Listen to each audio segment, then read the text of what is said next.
Cuba no es un país, es un experimento que nadie quiso apagar, incluso después de que el laboratorio explotó. Un lugar donde el tiempo se congeló, los sistemas colapsaron y aún así, todo sigue funcionando de alguna manera extrañamente lógica. Como si la historia hubiera olvidado presionar finalizar.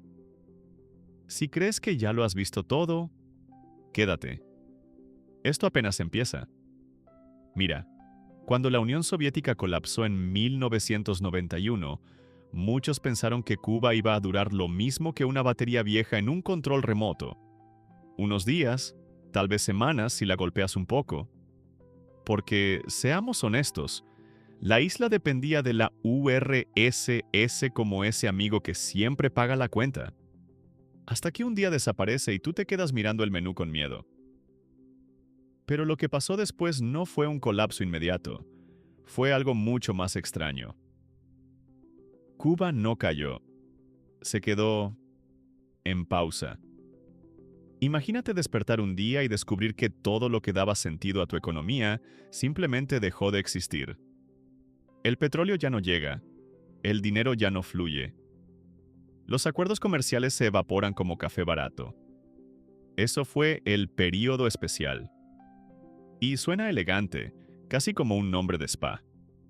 Pero en realidad fue una mezcla de supervivencia extrema con creatividad forzada. La gente perdió peso no porque quisiera, sino porque no había comida suficiente. Es el único plan fitness de la historia donde nadie se inscribió voluntariamente. Pero aquí viene lo interesante. En lugar de colapsar completamente, el país empezó a improvisar. Y cuando digo improvisar, me refiero a convertir la necesidad en una especie de arte nacional. Sin gasolina, los autos dejaron de ser autos y empezaron a ser reliquias. Esos carros americanos de los años 50 que ves en fotos no están ahí por estética vintage. No es un museo, es porque siguen funcionando. Bueno, funcionando en el sentido más creativo posible. Motores de tractor, piezas soviéticas, cables que parecen sacados de una tostadora, todo mezclado como si fuera un Frankenstein mecánico. Y aquí es donde te das cuenta de algo curioso. Mientras el resto del mundo corre hacia el futuro con coches eléctricos y apps que te traen café antes de que lo pienses, Cuba encontró una manera de sobrevivir sin avanzar realmente. Como si estuvieran jugando un videojuego con el botón de actualizar roto. Ahora hablemos de dinero, o mejor dicho, de la idea de dinero. Porque en Cuba durante años existieron dos monedas. Sí, dos. Como si el país dijera, ¿por qué tener un sistema confuso cuando puedes tener dos? Tenías el peso cubano y el peso convertible. Uno para los locales, otro para los turistas. Era como vivir en dos realidades paralelas sin necesidad de ciencia ficción. Podías trabajar todo el mes y ganar en una moneda. Pero las cosas importantes estaban en la otra. Es como si te pagaran en puntos de videojuego, pero la comida solo se pudiera comprar con dinero real. Y eso crea algo fascinante. Una economía donde el valor no siempre tiene sentido. Donde el ingenio vale más que el salario. Donde saber resolver es más importante que tener un título universitario. De hecho, hay médicos que manejan taxis porque ganan más llevando turistas que salvando vidas. No porque no amen su profesión, sino porque el sistema decidió que la lógica era opcional. Pero no todo es caos. Porque dentro de ese desorden hay una especie de orden extraño. Una rutina que funciona, aunque desde afuera parezca absurda. La gente se organiza, comparte, intercambia. Hay una cultura de inventar soluciones que no ves en países donde todo está disponible con un clic. Si algo se rompe, no lo tiras. Lo arreglas. Y si no puedes arreglarlo, lo conviertes en otra cosa. Es reciclaje llevado a nivel supervivencia. Y luego está el tema del tiempo. Cuba no sigue el mismo reloj que el resto del mundo. No hablo de zonas horarias. Hablo de ritmo. Mientras en otros países todo es rápido, eficiente, optimizado, En Cuba las cosas pasan cuando pasan. No porque la gente sea perezosa, sino porque el sistema simplemente no está diseñado para la prisa. Es como intentar correr en una cinta que se mueve hacia atrás.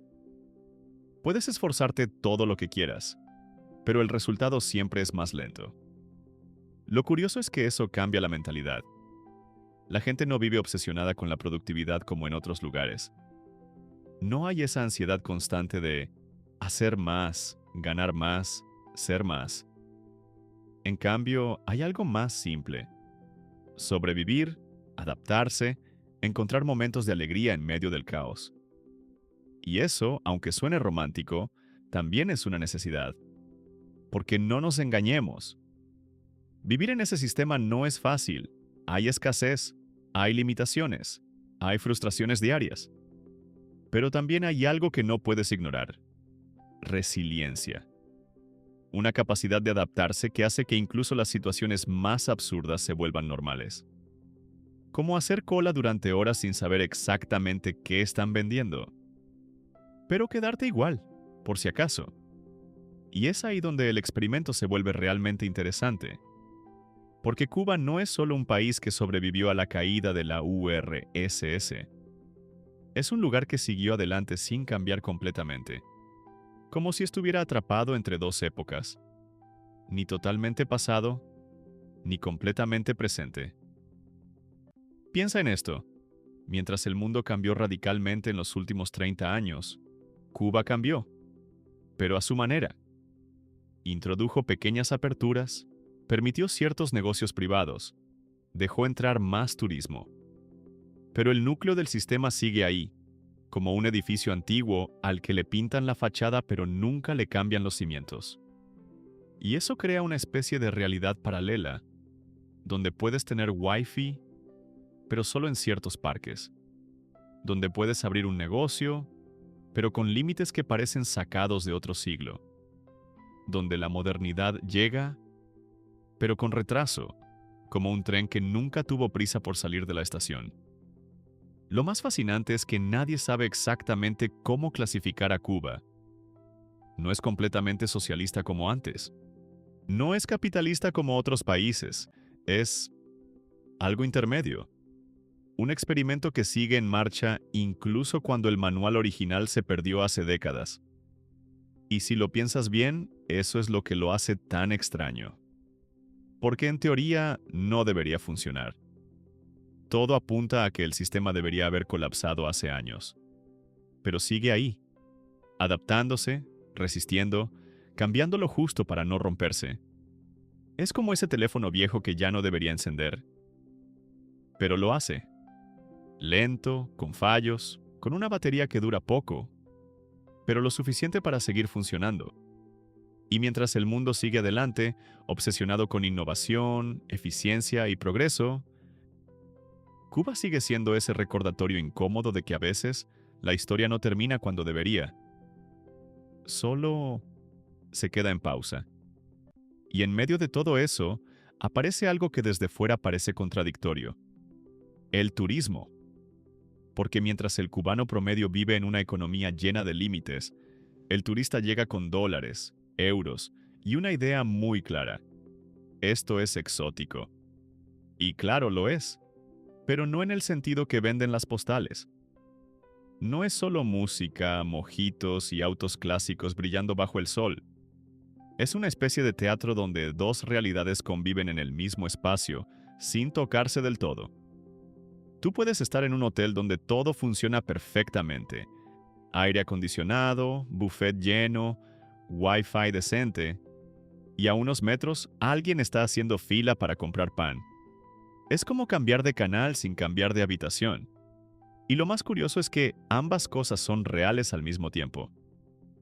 No es una ilusión, es simplemente cómo está diseñado el sistema.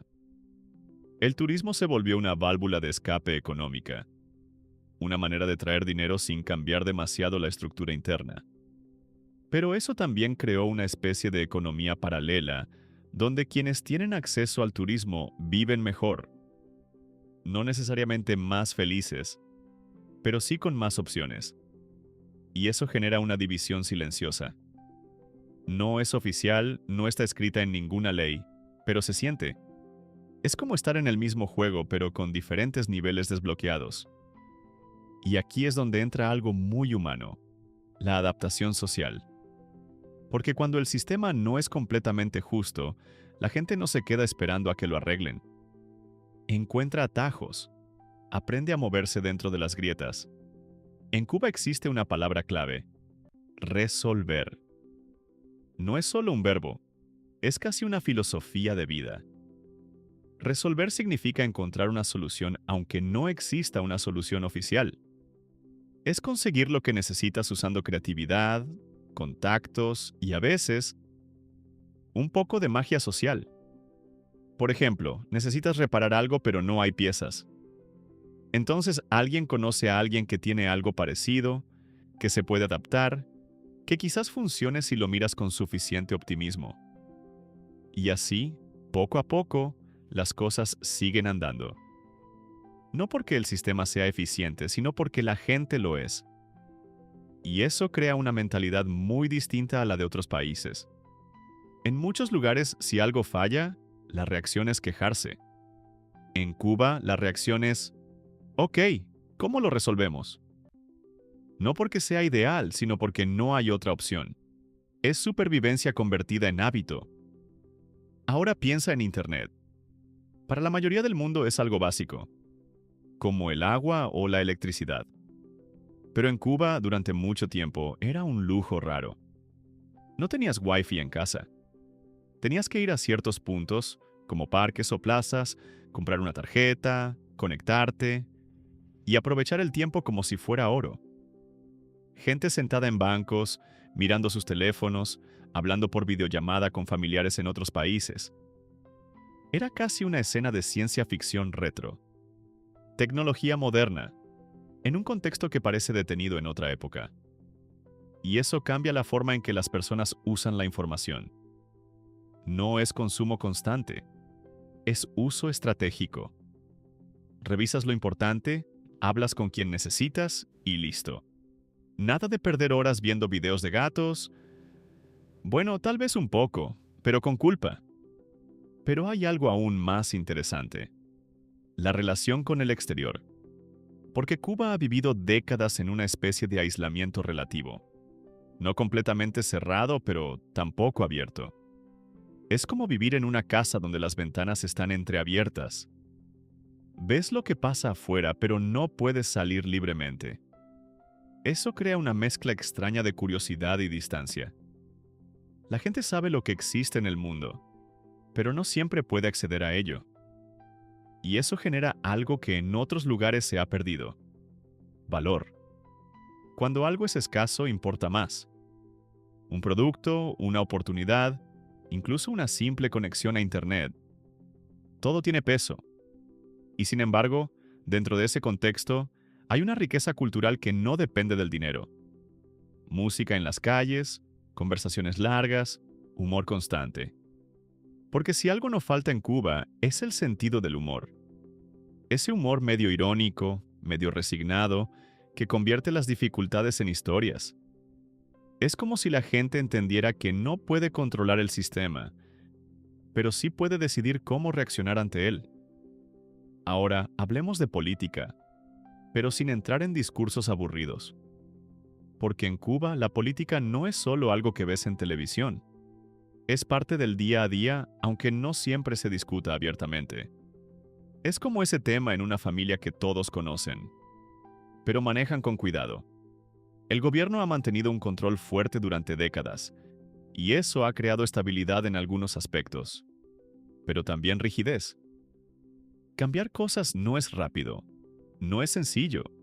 Es como intentar girar un barco enorme con un remo pequeño. Se mueve, pero lentamente. En los últimos años han habido pequeños cambios. Más apertura económica, más acceso a tecnología, más contacto con el exterior, pero siempre con límites.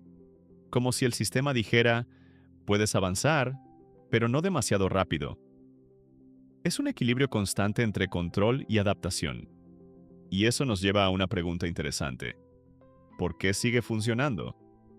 Porque desde una perspectiva externa parece que todo debería haber colapsado hace tiempo, pero no lo ha hecho. Y la respuesta no es simple. Parte es resistencia, parte es adaptación, parte es que el sistema, aunque imperfecto, logró crear ciertas bases: educación, salud, estructura social, no perfectas pero presentes.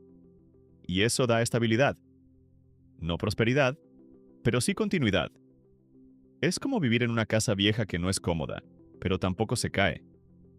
Sabes dónde están las grietas.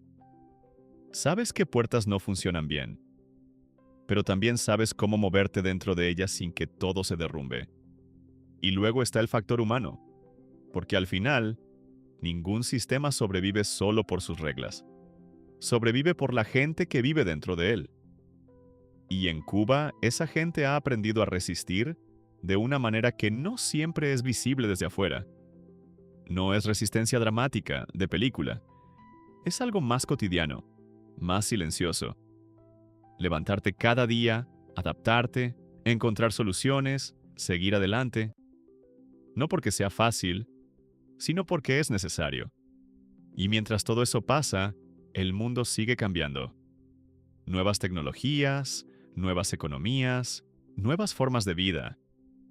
Y Cuba se mueve, pero a su propio ritmo, como si estuviera escuchando una música distinta. Y aquí es donde el experimento se vuelve aún más intrigante.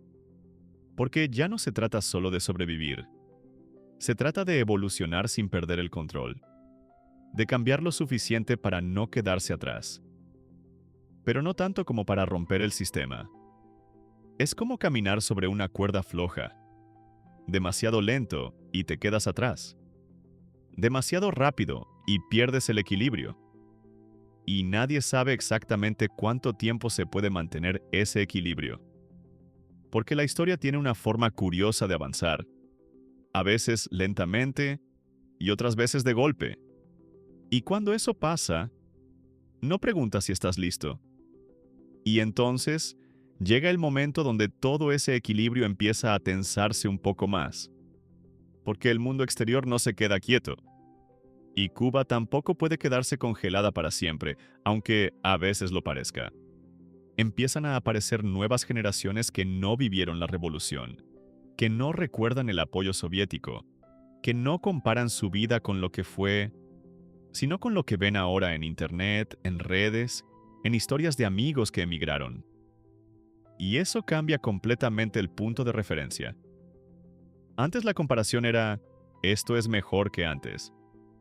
Ahora es, esto está muy lejos de lo que podría ser. Y ese cambio mental es silencioso, pero poderoso. Porque no se trata de rebeldía abierta ni de discursos dramáticos. Es algo más cotidiano. Es un joven mirando su teléfono en un parque con Wi-Fi y viendo cómo vive alguien en otro país. Es alguien preguntándose por qué ciertas cosas son tan complicadas aquí, cuando en otros lugares parecen simples. Es ese pequeño clic interno que dice, oye, esto no tiene mucho sentido. Y cuando suficientes personas empiezan a pensar así, el sistema siente la presión.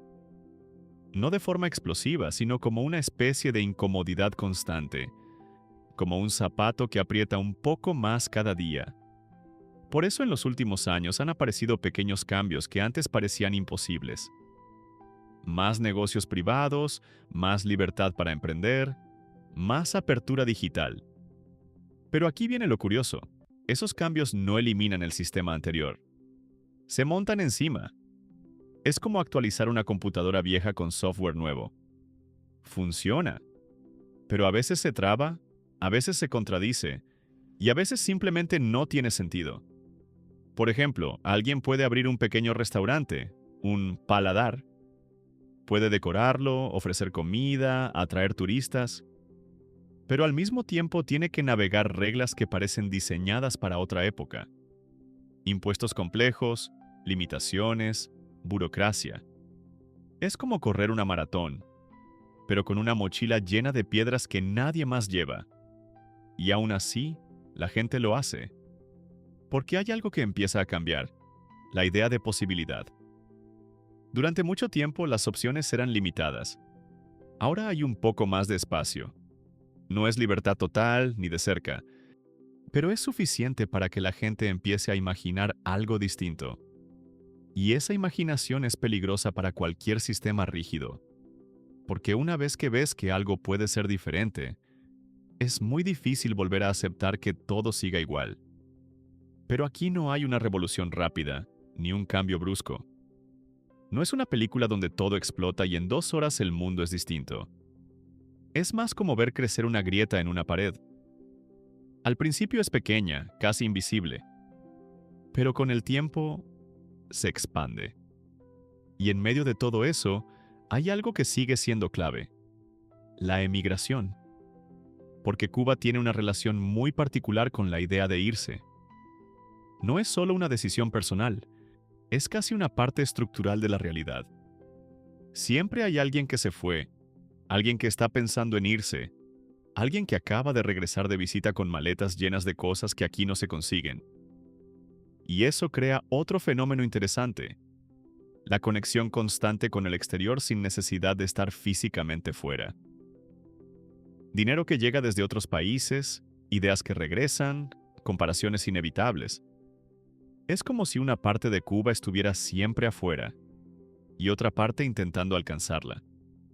Pero eso también tiene un costo, porque cuando muchos de los más jóvenes, más preparados o más ambiciosos se van, el país pierde energía, pierde impulso. Es como intentar avanzar mientras una parte de tu motor se está desconectando constantemente. Y sin embargo, los que se quedan siguen adelante, adaptándose, como siempre. Porque al final, quedarse también es una decisión, a veces por elección, a veces por circunstancias, pero siempre con esa mezcla de resignación y creatividad que define tanto la vida en la isla. Ahora piensa en algo más profundo: identidad. Porque vivir en un sistema tan particular durante tanto tiempo crea una forma de ver el mundo que no es fácil de cambiar. No es solo economía o política, es cultura, hábitos, expectativas. Por ejemplo, en muchos países el éxito se mide en dinero, en crecimiento, en acumulación. En Cuba, durante décadas, eso no era el enfoque principal. Había otras prioridades, otras narrativas. Y aunque eso ha cambiado un poco, esa mentalidad sigue ahí, en algún nivel. Entonces, tienes una sociedad que está empezando a moverse hacia algo más abierto, pero con una base que no desaparece de la noche a la mañana. Es como intentar cambiar de dirección mientras sigues caminando. No puedes parar, pero tampoco puedes girar instantáneamente. Y ahí es donde el experimento se vuelve aún más complejo. Porque ya no se trata solo de mantener el sistema, sino de transformarlo sin destruirlo. Y eso, históricamente, es una de las cosas más difíciles de lograr. Si cambias demasiado rápido, puedes generar caos. Si cambias demasiado lento, puedes quedarte atrás. Es un equilibrio delicado, y nadie tiene un manual claro para hacerlo. Mientras tanto, la vida cotidiana sigue. La gente trabaja, estudia, se enamora, discute, sueña. Porque más allá de cualquier sistema, la vida no se detiene.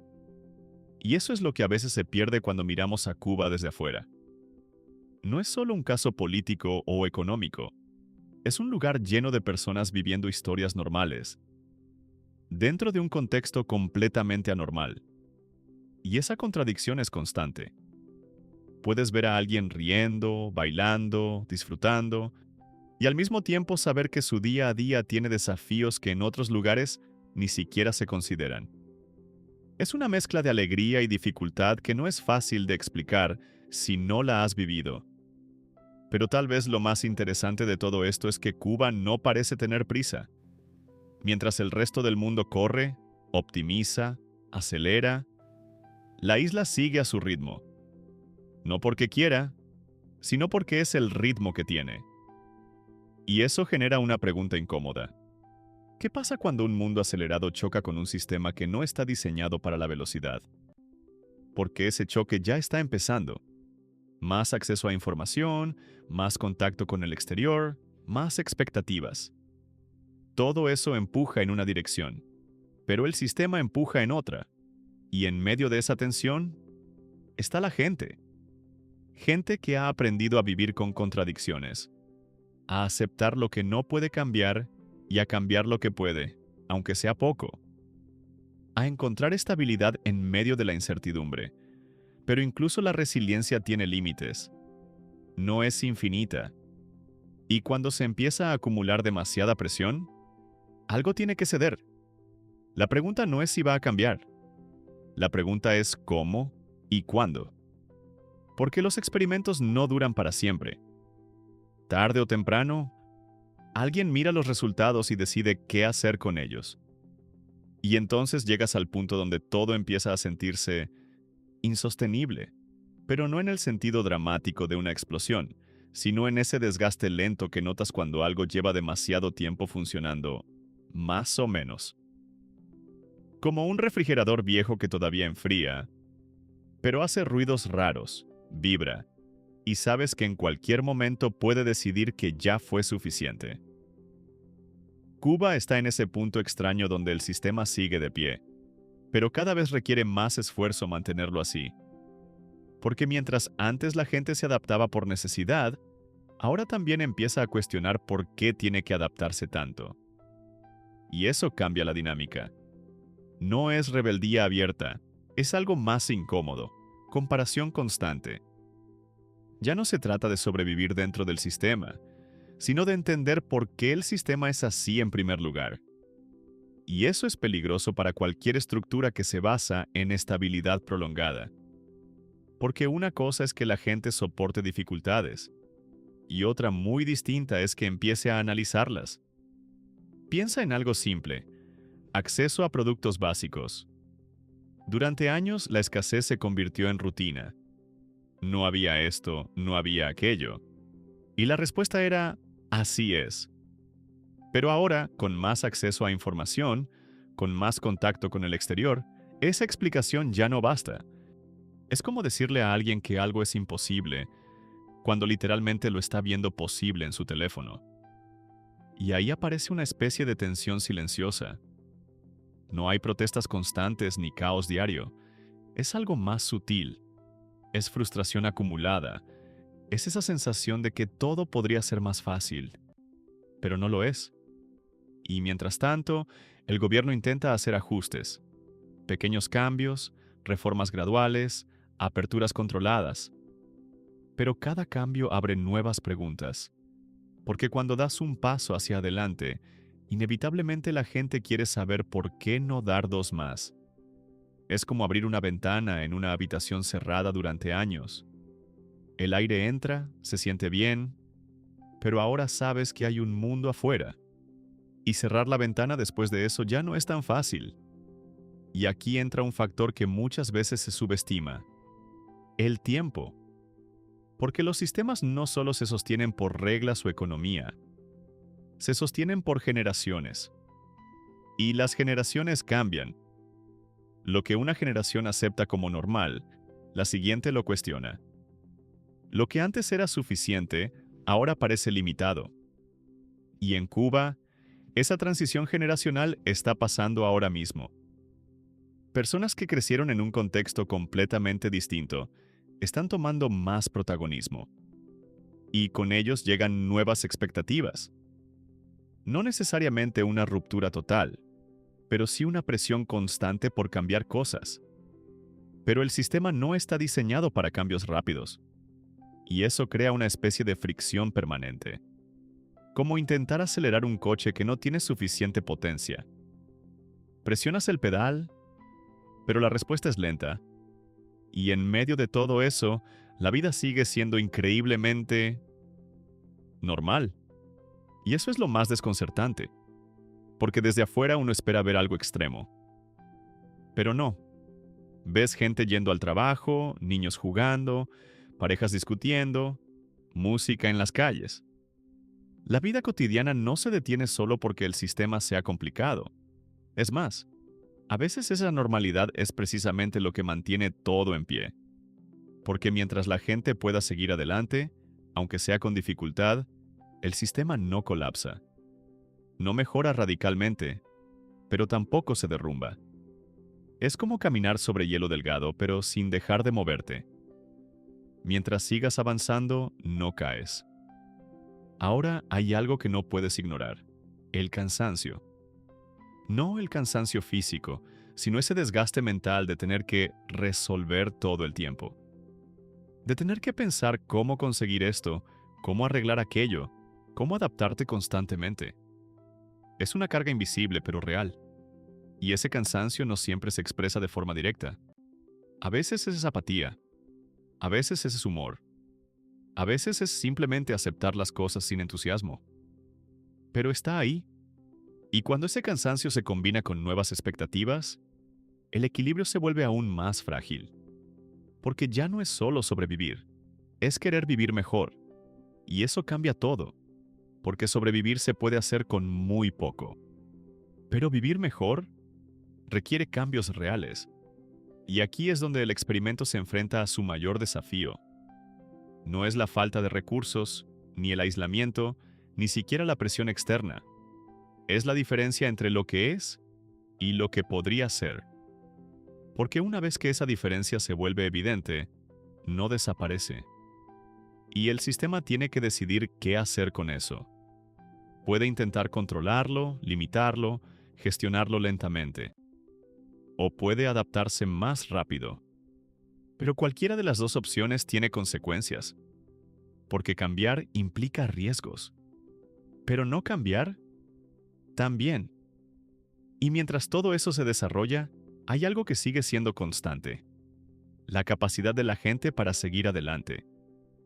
No porque sea fácil, no porque todo esté bien, sino porque, de alguna manera, siempre encuentran la forma.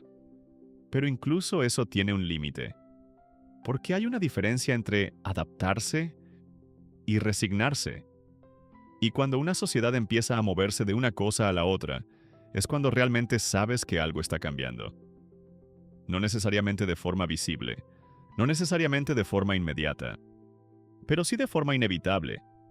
Y tal vez eso es lo más interesante de todo este experimento.